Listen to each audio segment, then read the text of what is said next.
Welcome back to Hand in Hand, Place to Place, Transforming Teacher Preparation. I'm Valerie Sakimura, your podcast host and the executive director of Deans for Impact, a national nonprofit with a mission of ensuring all students access well-prepared teachers. Our 5-episode podcast series will examine how teacher preparation has evolved over the last decade, where it's headed, and how stakeholders can work together to ensure all pathways into teaching are affordable and high quality.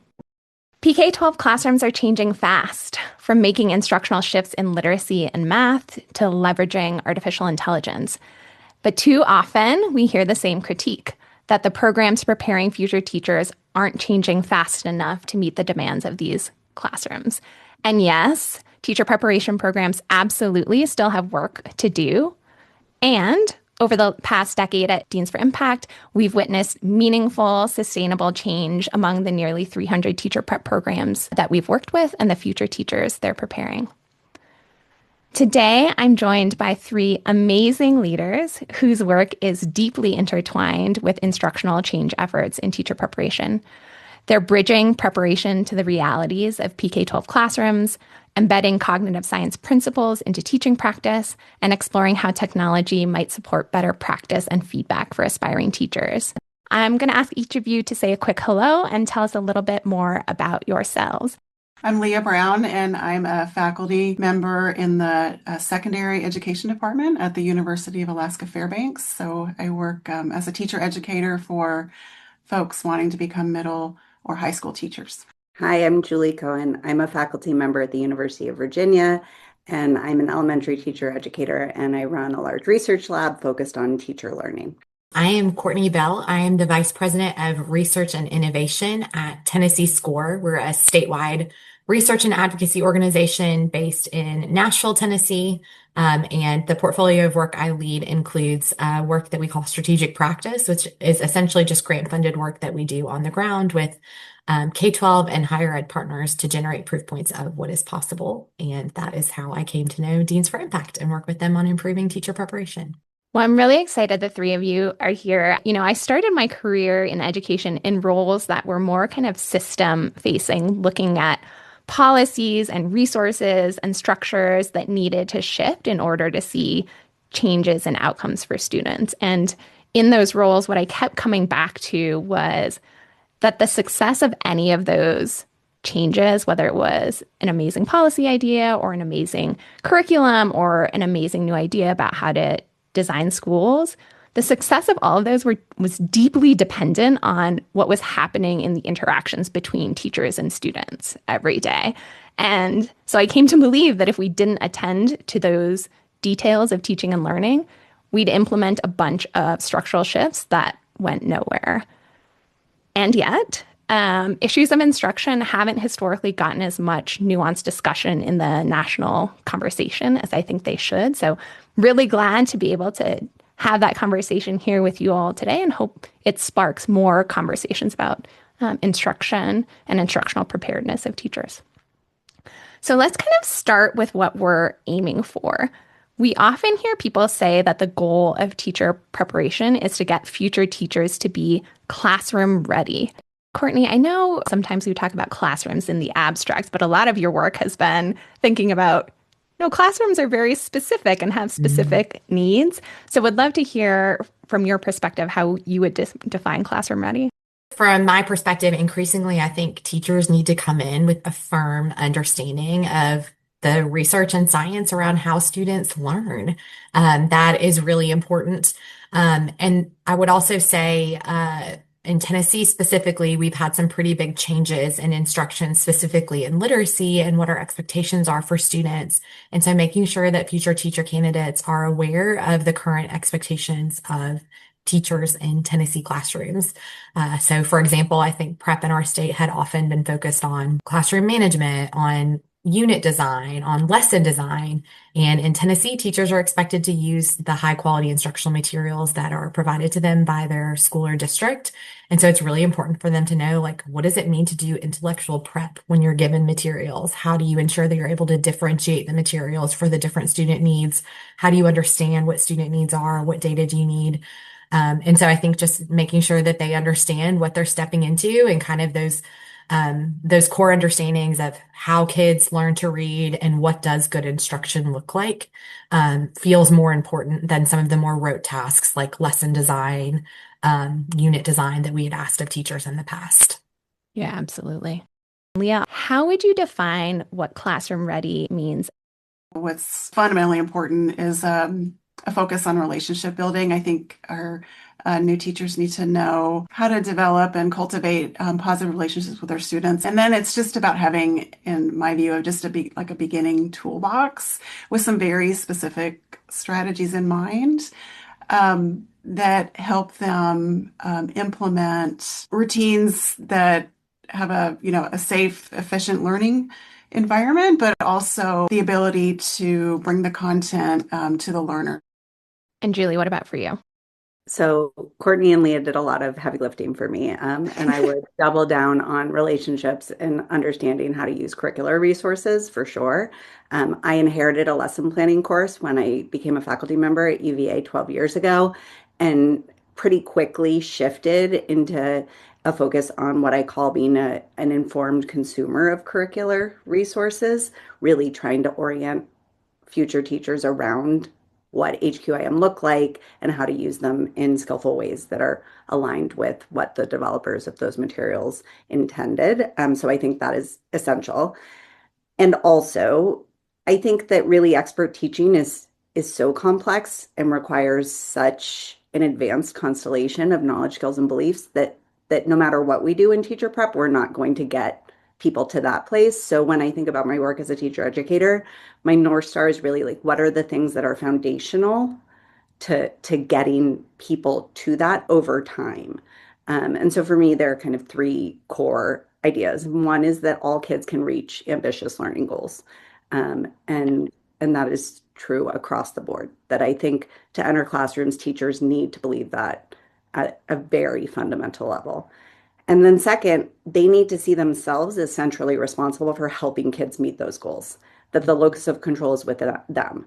And that I think often beginning teachers have a tendency to think about, when kids don't meet goals, as it being the fault of the child or the family or the community. And so for me, the really core thing is that teachers see that they have the knowledge, skills, and beliefs to help scaffold kids towards the goals they have for them. That is their responsibility, and that if kids aren't meeting those goals, that it is their responsibility to try to pivot and find new ways to help kids. And the third is that teachers need to feel comfortable asking for help. I think that for for decades, we've had teachers who enter classrooms thinking that it is their own private domain, and that we can never expect a skilled teaching workforce with that kind of mentality, because teachers need to be able to see each other as resources. They need to feel comfortable asking for help. They need to know who they can go to ask for help, and that they need to see school-based personnel, coaches, principals, other teachers as kind of allies and supports for them as they build and grow. Julie, I really appreciate this point about teachers seeing it as their responsibility to support student learning. I think there's like a really strong connection here between how we think about what Courtney talked about in terms of understanding how kids learn. If you understand how kids learn and how to create the conditions for that learning to happen, then you can feel efficacious in knowing how to make that happen for your learners. If you all had to point to one or two pieces of evidence or insight from your work that best illustrate what actually moves the needle for new teachers and ultimately student learning, what would you highlight? And Julie, maybe we'll come back to you first. So I think, again, kind of two main things. One is that teachers need lots of chances to practice. And I've seen that in my work as a teacher educator, and I've seen that in my role as a researcher. This is really hard work. And I think asking people to do that without giving them lots of chances for scaffolded, deliberate practice where they can try things out, get feedback, and try things again. I think without that, we're not going to get where we need to be. And the second thing that we've seen kind of time and time again in my research is that practice alone is not going to be sufficient. We have a paper that came out, I think, last year in Journal of Educational Psychology called Practice Does Not Make Perfect. When teachers, especially beginning teachers, have chances to practice that are not kind of scaffolded by more expert others, by coaches, by those who have different kinds of sets of knowledge, skills, and beliefs, that a lot of times those practice experiences can actually be negative. That Mm. teachers can degrade in their skills, Mm. and that they can double down on kind of unproductive beliefs about kids, more deficit-oriented ideas about kids, that they don't see the locus of control, to the point I made a little bit earlier. They don't see the locus of control as within themselves. They have this tendency to kind of assign blame. So to me, it's really important that we don't just think about practice as kind of the goal.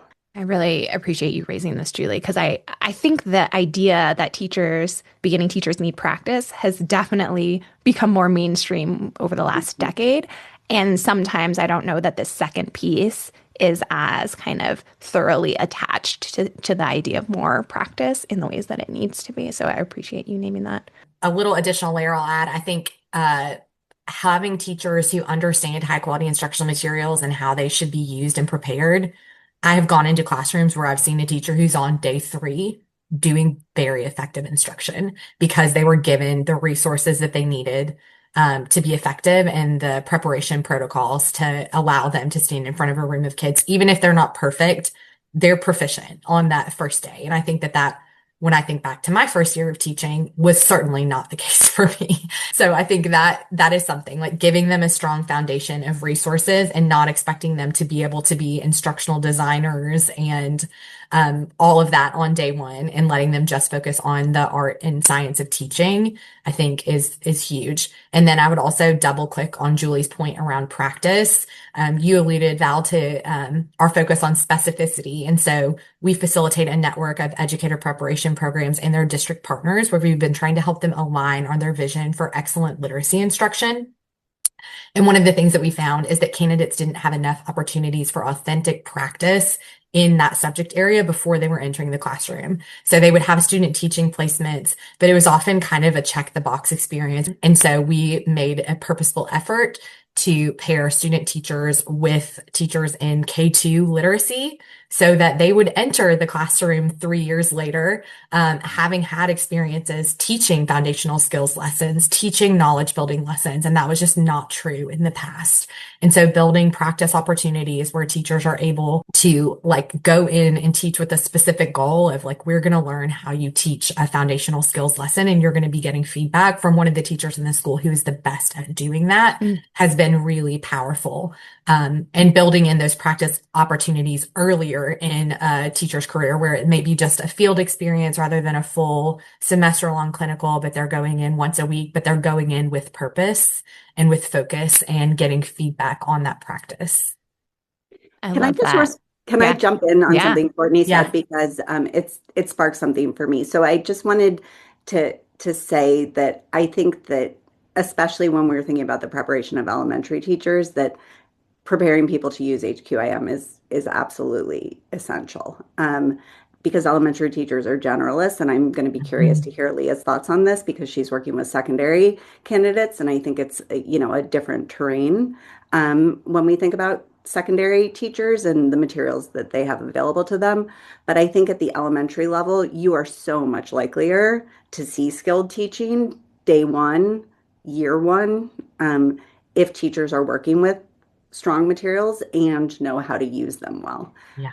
That I think that any vision we have of teacher preparation that doesn't foreground that, we're going to be missing the boat because when we ask elementary teachers who don't have the kind of content expertise that we need them to have, really, to ask them to be teaching things from scratch, designing lessons, thinking about the learning trajectories across grade levels and connections across subject areas, that we're not going to be able to have the time in teacher preparation or in most teachers' careers to be able to cultivate that kind of skilled teaching. So I just think, emphasizing Courtney's point about materials is crucial.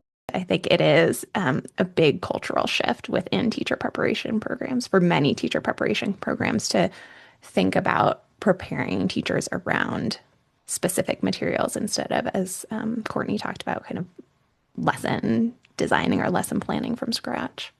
Leah, add on here, would love to hear your thoughts and then also kind of a particular piece of insight or evidence from your work that you want to elevate that you think moves the needles for new teachers. I would agree with Julie that I think the HQIM is more, from my view, more common in elementary.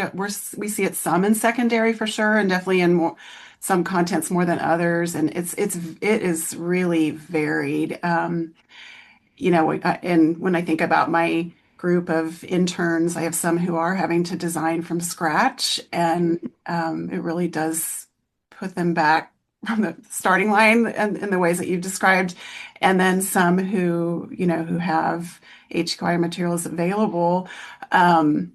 And it's interesting because the ones that do, sometimes they're almost feeling like they're cheating when when we're asking them to bring a lesson to the record themselves or bring something to talk about and look at and in their practice, and they almost feel like they're cheating if they're bringing something that they didn't create. And so it really is that conversation about, well, you're delivering it. Where can you use your critical eye on this? Where can you think about your students and their needs with these materials, and how are you going to bring it to life? To sort of complement that, what I've noticed is they've benefited with a lot of modeling and observing of expert teachers. And so, modeling through my work with DFI, I've been, implementing the things that we've been asking our students to do, been doing them myself and being really explicit about, notice how I worded this question and how I, made this a deeper processing type question, and notice how I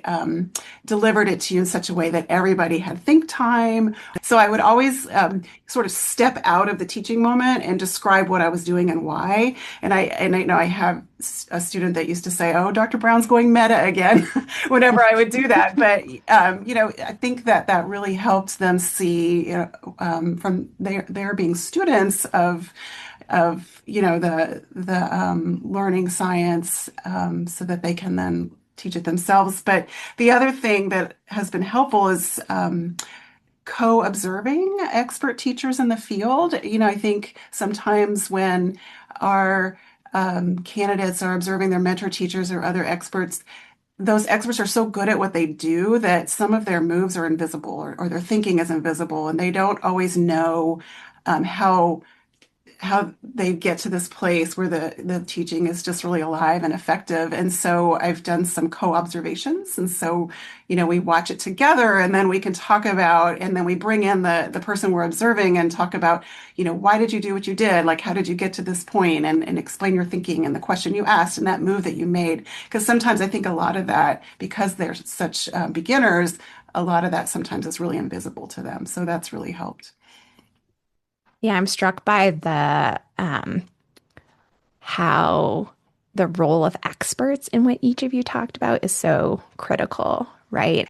Leah, you were talking a little bit about this work to bring learning science into your courses. And Courtney, I know one of the things you said was understanding how students learn is really critical.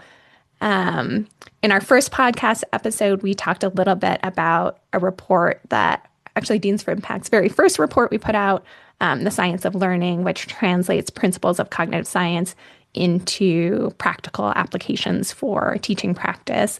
We released that report a decade ago.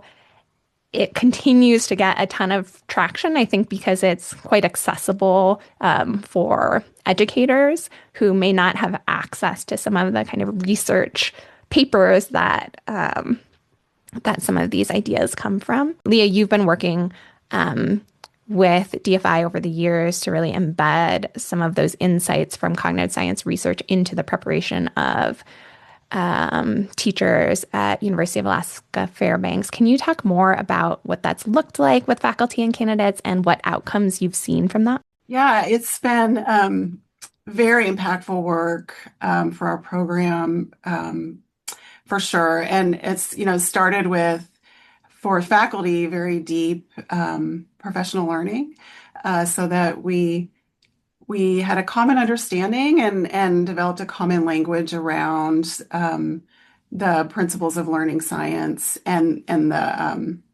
the practical applications, or the teacher actions as we call them. We did a really deep look at our program. We did some early assessments to kind of get a baseline of where we were at and where our candidates were at. And then I think the most impactful thing has been threading that content throughout the program. So doesn't just sit in one course.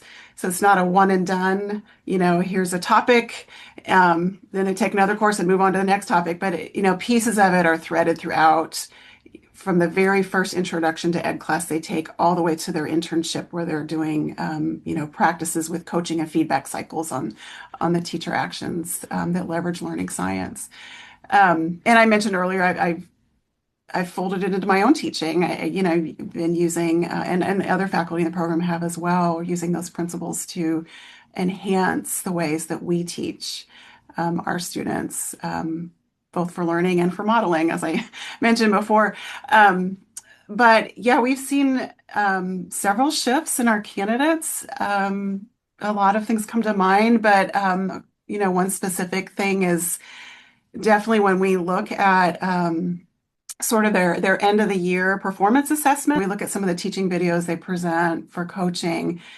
There really has been a move away from activity-driven planning and definitely more intentionality in alignment with standards, learning goals, activities. That really is exciting to see because they're demonstrating their understanding of specifically with learning science of what students focus their attention on is what they're going to remember or learn. So our candidates are getting much better at ensuring that what they're teaching and what they're asking students to do is focused on the right thing. Related to this is, this candidate said that one of the things that they have taken away from the program is the importance of reaching all learners. And that was a big part of the science of learning, making sure that these teaching actions that they're doing are providing access to this deeper learning opportunities for all the students in their classroom. And this candidate said that they've seen that their students who have struggled in the past have been very confident and successful in their classroom, and because of the things that they had learned in the program around that. So that was really exciting to read. Yeah, that just brought me a boost of joy this morning. Thanks for sharing that. One of the things that we've touched on is instructional coherence. And I think in K-12, we talk about instructional coherence within a school or within a district, but we don't talk as much about intentionally planned coherence between expectations for instruction in K-12 schools and then the way teachers are prepared for those schools, which, Courtney, I know you've touched on a bit already in our conversation. So you mentioned this work that Tennessee SCORE has been doing through the Lead in Literacy Network, where you all have been partnering with us and with TNTP to kind of create more of that coherence between teacher preparation and instructional expectations in schools. Can you talk a bit more about some of the impact of that work that you've seen or learnings from that work? Yeah. I think for years we had worked on the K-12 side and helping districts adopt high quality instructional materials. And we were frequently hearing complaints about we're continuing to get teachers who are coming in unprepared and they don't understand the science of reading and they don't know what needs to happen. And so there had been a lot of top-down efforts to get changes to happen. And we thought, what if we just bring everybody to the table together and talk about what actually is our shared vision for what we want students to do? And from the ed prep side, it wasn't that they didn't want to prepare students. It was that they were being asked to handle in elementary level, for example, literacy content knowledge, math content knowledge, social studies, science, trauma-informed instruction, classroom management, you name it. And they were like, we only have a certain number of hours in the day. And we were like, that's totally fair. So let's talk about what is it that you are going to be focusing on ensuring that candidates develop? And then what is it that the district is going to need to know that candidates are going to need support on in those first 3 years? So what if instead of thinking about the ed prep experience as being a 2-year experience that you check the box and it's done, what if we think about that as being a 5-year shared experience and 2 years of that is in your formal ed prep programming. And then the next 3 years is in really thoughtful, embedded induction support that helps candidates develop any gaps that they may have because there are a limited number of hours in which you can do things. And so I think bringing folks together for that mutual learning and just setting a table where they could say, like, here's what we're working on. What are you working on?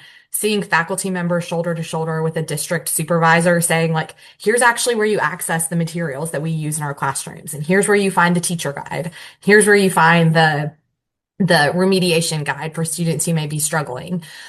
We had faculty members and EPPs. We try to do every semester learning walks together. So where they will go and they will do the intellectual prep for a lesson, and then they will go observe it together, and then they will debrief it. And so just building that shared understanding across silos was really powerful. And then I think I often take for granted some of the structures that we have in K-12, like we have agreed upon standards. We have usually scopes and sequences. PLCs are a thing. That's an expectation. And for faculty members, sometimes folks who were both like, they're the two literacy faculty members, and they never had an opportunity to sit at a table and say, this is what I do in my course. What do you do in your course? And then when you fold in SPED teachers and MLL teachers as well, there was just this complete disconnect and lack of visibility. And so I think just bringing folks to the table for that shared learning and creating opportunities for folks to learn something new and different. And in higher ed, academic freedom is such a big piece of it, and people feel really attached to the materials that they've developed and sometimes really reticent to share that openly. And so one of the things we did with DFI was to have them for a semester pilot the modules around literacy that DFI has developed. So it was sort of taking like, okay, now your personal pride is out of it. We're going to just look at these materials. Let's talk about, what do you like about this? What is helpful for your candidates in this? What might you want to adopt? And so it kind of just like lowered people's guards a little bit, I think, and enabled them to have really fruitful conversations about what they wanted to be true in their classrooms for their students. Yeah, it's been pretty remarkable. I had the privilege of attending some of the network meetings, and early on, I think there was a lot of kind of crossed arms and leaning back from the table, skepticism about working across these groups. And in subsequent meetings, as some of those shared experience had occurred, there was kind of growing trust that values were very similar, and there was space to kind of problem solve together. The orientation, I observed, really shifted. People were excited to be in the room together and saw real value out of that. Julie, I know Courtney talked briefly about materials for teacher educators, and you and I have talked a bunch about that. Curious if you want to add anything about kind of the value that high quality instructional materials for teacher educators could bring.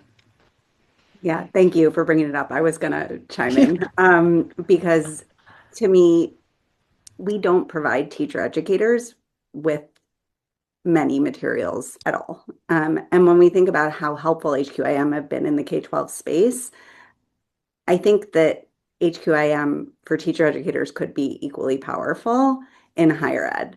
And I think it's easy to think that the issues lie in higher ed faculty because, academic freedom is central to, an academic's identity. And also, I think a lot of the kind of hesitation around reform is that, people don't have the time, the incentives, the resources to kind of shift what they're doing in their courses. And that I think if we could develop more materials, make them available, create spaces like it sounds like you all have done in Tennessee for people to engage with those materials, that I think there's, a high likelihood that many, if not most teacher educators would be excited to kind of learn and grow and develop. But I think it's very, very unlikely to expect people to completely redesign their courses without kinds of resources to do that well. And so what we've been doing in my lab at UVA is also building modules that are available online for teacher educators, for K-12 districts, to help teachers learn the kinds of skills and the knowledge that we think they need to be able to support students in learning. In the context of my work, we have classroom management focused skills, which I like to call relational skills. to the point that Leah made at the beginning, because I think teaching is about relationships, not about managing, but also skills for teaching and literacy and in mathematics in the elementary grades. And those materials include opportunities for simulated practice. To this point, the practice is really important. But they also include modularized content to precede the simulated practice and to come after it. So kind of schema building around student misconceptions, around mathematical content, or central ideas in literacy, how to scaffold what we know about evidence-based practice in those spaces, to see videos of experts, to this conversation we're having about expertise, to Mhm. see experts doing these things well, to have those examples kind of decomposed or analyzed, and to then have what we call tip sheets for kind of bridging simulated practice, these kind of more scaffolded deliberative practice spaces into classroom teaching with kids. Teachers are learners, but we just don't often treat them as such.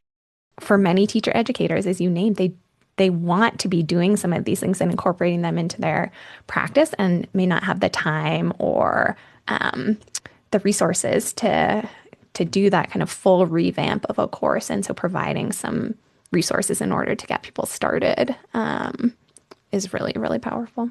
I think that people think that teacher preparation, when done in higher ed contexts, is resource rich.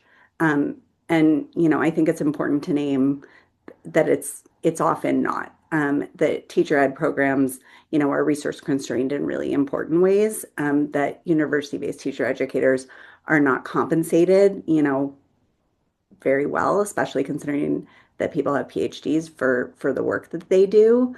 And so, I think there are a lot of assumptions about, what motivates people or doesn't in higher ed spaces that are actually kind of fundamentally misaligned with what's actually happening on the ground in higher ed contexts. Teacher educators care deeply about Yeah, teachers and kids, and want to do what's right for them and, need tools to be able to do that too. absolutely. I love hearing you each talk about your work because it's just kind of bright spot after bright spot to me of all the good things that are percolating in the teacher prep space around instructional improvement. And so I'm really glad that folks who are listening are going to be able to hear about the incredible work each of you are leading. We're getting to the end of our conversation. And so I'm going to tee up kind of a last question we've used to conclude each of our podcast episodes in this series. As you reflect on the last decade, what's the single most important way you think the field of teacher preparation has made progress since 2015? And as we look ahead to the next decade, what do you think it's most important for us to be paying attention to? I think focusing on quality has been a shift, especially from my perspective, with the integration of science of learning and supporting the ways that teachers think and enact their teaching and learning. This was not a part of my teacher preparation. Like Courtney, I feel like my first year, you said first few days, but for me, like the first year, I could have been a much more effective teacher for my early students. And that gives me pause and thought a lot of the time. When we think about different pathways, I think there's less of like a warm body mentality and more of like, longer clinical experiences. There's now financial support that's being embedded in residency and apprenticeship models. And I think that's been a good change. Looking ahead, yeah, I guess collaboration between teacher prep programs and their districts is really important. For us in particular, we serve districts across the state from urban to very rural indigenous communities. And so the needs of districts are really different. And we feel this pressure sometimes to be all things to all districts.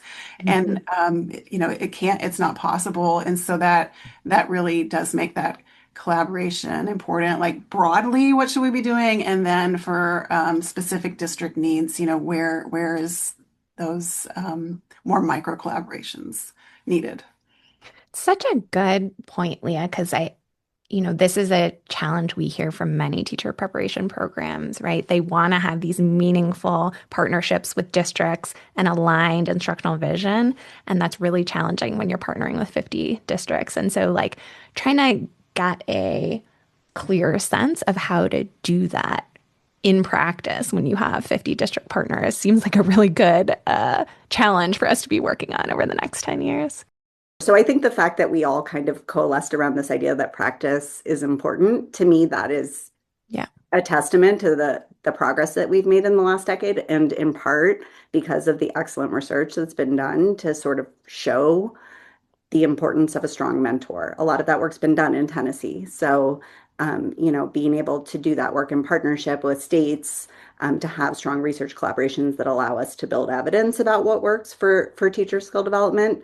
And so I think we now know pretty conclusively that a good clinical teaching placement matters enormously, and that can pay dividends in terms of, teacher effectiveness down the road. So that to me as a teacher educator and someone who studies teaching and teacher policy is hugely important, and has been a transformative shift in the last 10 years. And to me, where we need to go is also kind of to bring us back to the start of the conversation is that I think that people can kind of take up those insights about the importance of practice, in ways that misconstrue what we actually know about practice, which is Mhm. that it's not just doing things over and over again, that's going to make the difference, that's going to translate into skilled teaching. We need strong supports around practice, and we need more research about what those look like. What are the things that need to precede practice? What are the skills that we need people to have at different kinds of points? Because to Courtney's point about 5 years, thinking about induction as a crucial part of the preparation puzzle, I think that we haven't gotten there yet. And the other thing I'll say from my vantage as a researcher is that I think people who study teacher preparation and people who study teacher professional learning tend not to be the same people. Mhm. um, that there is this kind of siloing of academics and of the evidence base, and that I think we need considerably more work, um, and more experimentation and innovation around thinking about teachers as learners across their developmental trajectories across spaces, over time. And to do that well, I will again, Courtney didn't pay me to say this, but I think Tennessee is really, a leader in this space in thinking about state data systems that let us look at teachers across pre-service and in-service spaces. There are really not very many state contexts where you can do that kind of work, and there's a reason why so much of the knowledge that we have about teachers comes from a small handful of state contexts. Yeah, I would just double click on what you said, Julie. And I think it's both kind of researchers who are working in the teacher preparation and the teacher professional learning field, trying to bring that together. I think that this is true of support providers. So providers who are providing learning opportunities for pre-service teachers versus in-service Yeah. teachers. How could those folks be brought closer together? I think it would create huge value for the field. Courtney, bring us home. I think I'm going to say the same thing of just we have a solid research base of what we need to be doing, that's clear and that that's more jointly shared. I think we have specifically in literacy, like a kind of a sea change around we're no longer telling people whole language strategies and three queuing.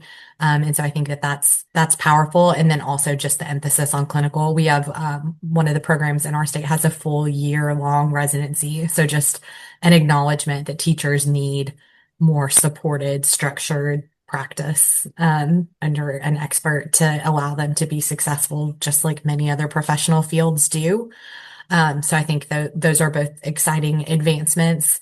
Um, and then I think if I'm thinking about like what needs to come next, I think I would say a few more carrots. We've had a lot of sticks. Mm. We've had a lot of, 75 different accrediting bodies or people evaluating your program or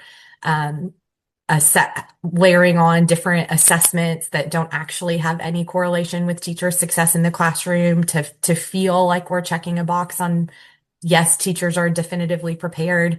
And I think what we found through our network, we provide stipends to the faculty who participate, to Julie's earlier point of many people want to redesign their programs, but they're not given the time and the charge to do that and the space and the Mhm. pay to do that. And so, relatively nominal stipends for people to come to the table, open their classroom, say, this is what I'm teaching. What feedback would you have for me? How could I make this stronger? And creating the space for that collaboration to happen. I think time is a limited resource. And so you Mhm. have to incentivize people to use that limited resource in a different way. And so I think a few more carrots, we could get more folks who are willing to roll up their sleeves because I think the will is there. It's just time is hard. I totally agree, Courtney. That so resonates with our experience as well. Well, I hate to bring this conversation to a close. I'm so grateful to each of you for being here, for the work you do every day on behalf of teachers and kids, and all that I've learned from each of you over the years. It has been a joy, and thanks to each of you and to our listeners for tuning in. Take care.